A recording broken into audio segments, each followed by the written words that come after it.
Dans l'état de l'être humain, dans notre condition, nous avons tout un réseau d'énergie qui est présent en chacun de nous.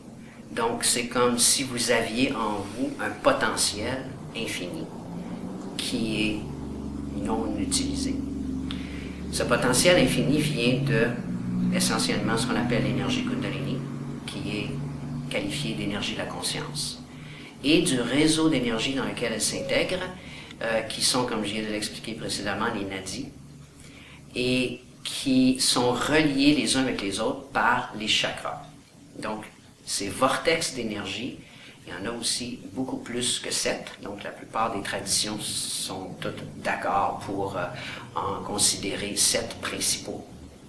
En Yoga Kundalini, on considère que l'aura fait partie aussi de ce réseau, donc on dit qu'il y en a 8 principaux.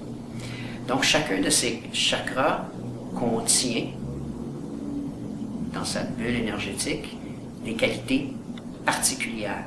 Et chacune de ces qualités particulières ne demande qu'à être épanouie pour se répandre ou nous affecter dans notre corps physique, mental et spirituel.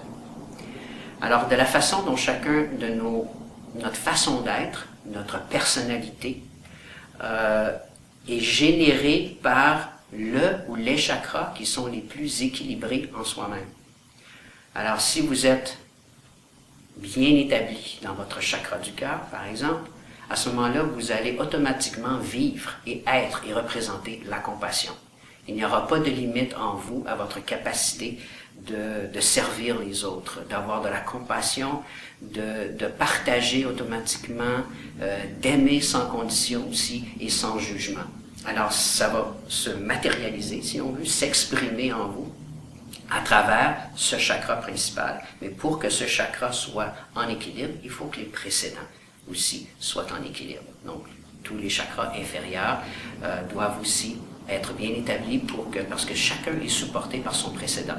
Alors, le chakra précédent doit être bien équilibré pour que le suivant puisse prendre aussi son envol.